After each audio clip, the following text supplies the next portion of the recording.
جمال الوجود بذكر الإله وتصفو الحياة بنور هدى. جمال الوجود بذكر الإله وتصفو الحياة بنور هدى. وتطرب نفس له طاعة ويبلغ سعد إلى منتهى. جمال الوجود بذكر الإله وتصفو الحياة بنور هدى.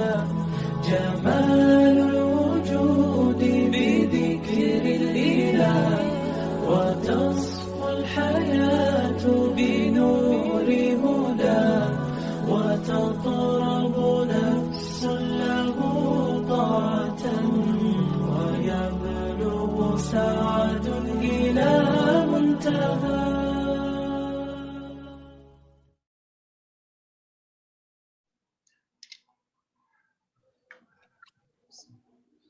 الحمد لله نبی بعد. اعوذ باللہ من الشیطان الرجیم. بسم اللہ الرحمن الرحیم. رب اشرح لی صدری ویسر لی امری واحلل عقدۃ من لسانی یفقہوا قولی. ربی زدنی علما ربی زدنی علما ربی زدنی علما اللہم ربی زدنی علما. تمام قسم کی حمد و ثنا کبریائی بڑائی اللہ وحدہ لا شریک کے لیے لائق و زیبا ہے. سبحان اللہ و بحمدہ سبحان اللہ العظیم. انگنت درد و سلام ہو جناب محمد و رسول اللہ صلی اللہ علیہ وسلم کی ذات گرامی پر. اللہم صلی علی محمد وعلی آل محمد کما صلیت علی ابراہیم وعلی آل ابراہیم انک حمید مجید. اللہم بارک علی محمد وعلی آل محمد کما بارکت علی ابراہیم وعلی آل ابراہیم انک حمید مجید. اللہ کی حمد و ثنا اور رسول اکرم صلی اللہ علیہ وسلم کے اوپر درود و سلام کے بعد انشاءاللہ ہم آج حدیث نمبر 306 سے پڑھیں گے. 305 تک ہم پڑھ چکے الحمدللہ. 306 سے آج سٹارٹ کریں گے اللہ کے توفیق سے. سب سے پہلے یہ بتائیے آواز آ گئی ہے آپ لوگوں کو صاف طریقے سے؟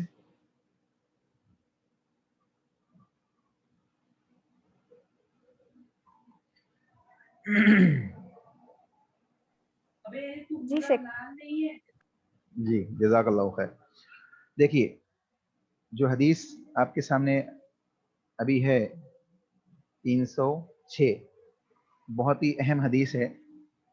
رسول اکرم صلی اللہ علیہ وسلم نے اس حدیث کے اندر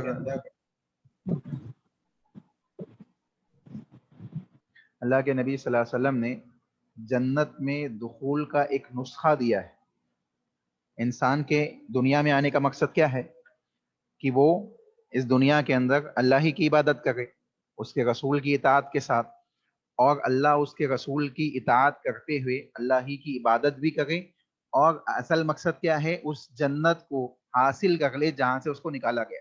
یعنی شیطان جو اس کا دائمی اور ازلی دشمن ہے، جس کے مکر و فریب میں پھنس کر وہ جنت سے نکالا گیا، تو اس شیطان کو ذلیل کرتے ہوئے واپس اس جنت کو حاصل کر لے، یہ انسان کا مقصد ہے. تو ان مقاصد میں انسان مکمل طریقے سے کامیاب کب ہوگا؟ جب صحیح معنوں میں ان چیزوں پہ عمل پیرا ہو جائے جو اللہ نے اور اس کے رسول نے بیان کی ہے. اور اللہ کے نبی صلی اللہ علیہ وسلم نے کئی ایسے نسخے ہمیں دیے ہیں کہ جس کے ذریعے سے اگر ہم اس کو مسلسل اپنی زندگی کا لاہ عمل بنا لیں تو انشاءاللہ جنت کا دخول آسان ہو جائے گا. آئیے حدیث سنتے ہیں. وَنَبِي أُمَامَةَ رضی اللہ تعالی عنہ قال قال رسول اللہ صلی اللہ علیہ وسلم من قرأ آیت الکرسی دبر کل صلاة مکتوبۃ لم یمنعہ من دخول الجنة الا الموت رواہ النسائی